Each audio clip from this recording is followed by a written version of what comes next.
যে শহরে আমরা আছি আমরা কোনোদিন মানে বন্ধু বলে যে আমি ডিসেম্বর এই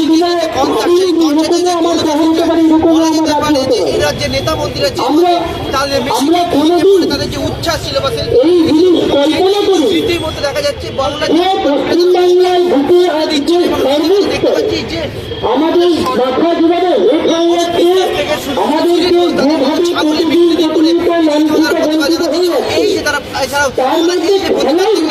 স্পষ্ট বক্তব্য রাখছে জনগণের টাকা এই যে বেসিক্যালি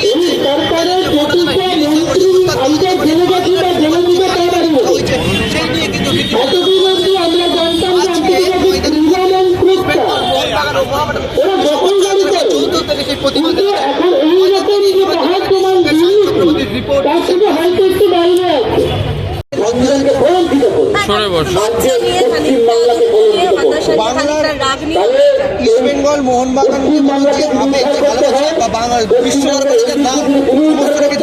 বলে মনে হয়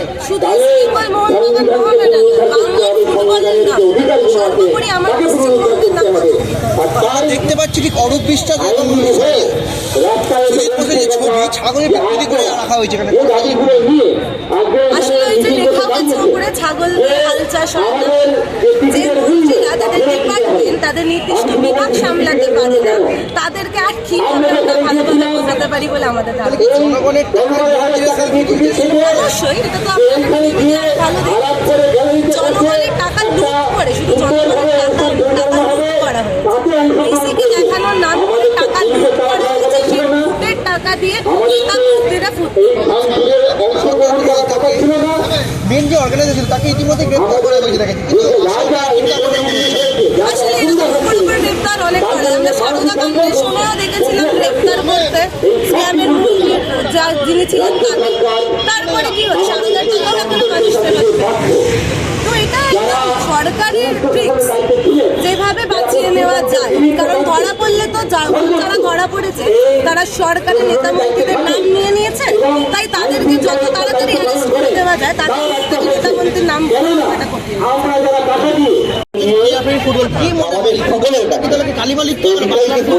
এত নাম ইস্ট বেঙ্গল সেইখানে দাঁড়িয়ে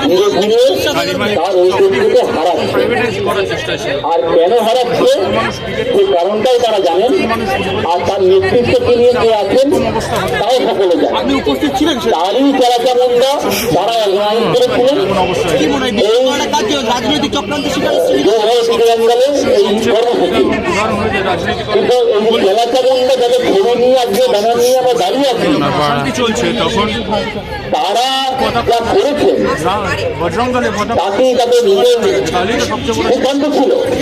আমরা সকলেই জানি যে ওই উপরে যিনি আছেন তার নির্দেশ করা কিছু হয় না। তবে আমাদের আজকে এখানে দাঁড়িয়ে যে সিদ্ধান্ত নেওয়া দরকার তা হচ্ছে যে আমরা আরো কি এই ঘটনাকে বাঁচতে দেব আমরা সকলেই জানি। আর সে কারণেই বললাম আগে আমার ঠিক আগের বক্তব্য বলছিলেন আসলে এই ফুটবল খেলার মাঠে আমরা যদি 11 জনের টিম সংঘবদ্ধভাবে খেলতে পারি তাহলে আমরা গোলের দিকে এগিয়ে যেতে পারবো এবং গোল করতে পারবো। কিন্তু যদি পাসটা মিস হয়ে যায় বলটা যদি অপর পক্ষের কাছে চলে যায় তাহলে কিন্তু গোলটা হবে না। আর গোলটা না দিতে পারলে আমাদের যে যন্ত্রণা নিয়ে আজকে এখানে উপস্থিত হয়েছি সেই যন্ত্রণাকে কিন্তু আমরা দূর করতে পারি। বাংলা সহ আমরা দেখতে পাচ্ছি যে দিল্লি মুম্বাই হায়দ্রাবাদে আমরা আমার নিয়ে কেন্দ্র করে সেই ঘটনা ঘটেছে। এই ঘটনার প্রতিবাদে আমরা এখানে যারা ক্রীড়া প্রেমী যারা ফুটবল প্রেমী যারা ভারতবর্ষে দাঁড়িয়ে পশ্চিমবঙ্গে দাঁড়িয়ে ফুটবলটাকে শুধু খেলা হিসেবে নয় আমাদের সংস্কৃতি আমাদের ঐতিহ্য আমাদের আবেগ হিসেবে আমরা দেখি আমরা একটা কল দিয়েছিলাম এখানে আমরা কিছু মানুষকে আহ্বান জানিয়েছিলাম এখানে সেই ঘটনার প্রতিবাদ করতে। আমরা এই ঘটনা নিয়ে আমাদের যা বক্তব্য আমরা বিস্তারিত আপনাদের কাছে তুলে ধরবো। আমাদের মধ্যে ইতিমধ্যে উপস্থিত হয়েছেন নাট্যকার সৌরভ পালবি।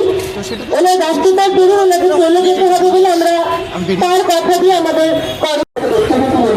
আরসিএ বলে একটা জিনিস কজ অ্যানালিসিস। তুমি যদি আরসিএ করো, কলকাতা, হায়দ্রাবাদ, মুম্বাই, ওদিকে দিল্লি, 4টে জায়গায় কমন ফ্যাক্টর হচ্ছে স্বতন্ত্র, এবং বাকি 3টে জায়গায় অলরেডি 2টো জায়গায় একটা জায়গা বাকি রয়েছে, সেখানে একদম সাকসেসফুল। কলকাতায় মূলভাবে বিফল একটাই কারণে, যারা কন্ট্রোলিং ফ্যাক্টর হওয়ার কথা ছিল না তারা কন্ট্রোল করলো। আজকে তো মানুষ হাজার হাজার টাকা দিয়ে ওখানে অরূপ বিশ্বাসকে দেখতে যায়নি, হাজার হাজার টাকা দিয়ে মানুষ বীর ঘোষকে দেখতে যায়নি, শুভশ্রীকে দেখতে যায়নি, দেখতে গেছে লিওনেল মেসি।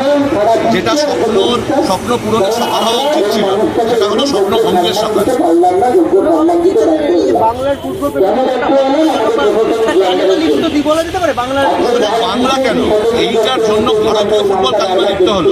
আজকে মেসি যখন যাবে ইউএসএতে, মেসি যখন নিজের ক্লাবে যাবে, মেসি যখন নিজের দেশে যাবে, কলকাতা ফুটবল তথা ভারতীয় ফুটবলের যে বিজ্ঞাপন হওয়া উচিত ছিল, সেই বিজ্ঞাপনটা ভারতীয় কলকাতা ফুটবলের হাত ধরে একেবারে রসাতলে চলে। এটা কি বাংলার ফুটবল বা বাংলার শিকার হলো? কলকাতা তথা পশ্চিমবঙ্গে সবকিছু রাজনৈতিক। আজকে ছবি করা দেখো, তফাৎটা হচ্ছে G.O.A.T greatest of all time, আরেকটা হচ্ছে GOAT, যেটা আমরা ছোট থেকে পড়ে বড় হয়েছে। যাদের দেখার দরকার ছিল সেটা হচ্ছে G.O.A.T, কিন্তু মানুষ দেখলো GOAT।